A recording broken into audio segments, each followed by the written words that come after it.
সারা বাংলাদেশ এখন রাজশাহীর দিকে তাকিয়ে, যদিও 24 ঘন্টা পেরিয়ে গেছে কিন্তু বাচ্চাটি এখনো উদ্ধার হয় নাই। হাজার হাজার মানুষের দল নেমে আছে শুধু বাচ্চাটার কি অবস্থা আছে, উদ্ধার ঠিকঠাক হয় কিনা এটা শুধু দেখার জন্য। অনিশ্চিত, বাচ্চা বেঁচে আছে কিনা সেটা অনিশ্চিত, আমরা আর বলতে পারতেছি না। আমরা চেষ্টা করতেছি, ইনশাআল্লাহ আপনারা সকলে দোয়া করবেন, আমাদেরকে সহযোগিতা করেন। কোথায় আছে, কি অবস্থায় আছে, এটা আর কোনো করা। শিশুটির মা যখন শিশুটিকে নিয়ে আসে, তার কোলে একটা বাচ্চা ছিল, শিশুটা ছিল। বাচ্চা মা মনে করছে যে আমার বাচ্চা আমার পিছে পিছে আসতেছে। হঠাৎ করে বাচ্চার মা শব্দ পাই, মা শব্দটা পাই, পাওয়ার পরে দেখছে ফিরে তাকে আমার বাচ্চা নাই। তখন সে উপলব্ধি করছে আমার বাচ্চা কোথায় গেল। যখন আসছে কাছাকাছি তখন দেখছি যে আমার বাচ্চা ওই গর্তের মধ্যে থেকে মা মা শব্দ করতেছে। তো মায়ের জানতো, বুঝতে পারছেন, পৃথিবীর সবচেয়ে সেরা ডাক, এই ডাক আসলে ভোলার মতো না।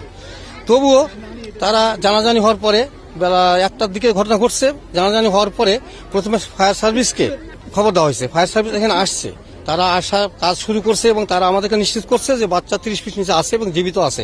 আসার পরেও তারা এই যে মা মা শব্দটা আপনি তো পাওয়া যাচ্ছিল তখন না, তখন দেখেনি। ফায়ার সার্ভিস আসার পরে তারা ক্যামেরা নামায় দেখছে, লাইট নামায় দেখছে যে 30 ফিট নিচে বাচ্চা আছে। হ্যাঁ, কণ্ঠ 4টা পর্যন্ত কণ্ঠ পাওয়া গেছে, বিকেল 4টা পর্যন্ত বাচ্চার কণ্ঠ পাওয়া গেছে।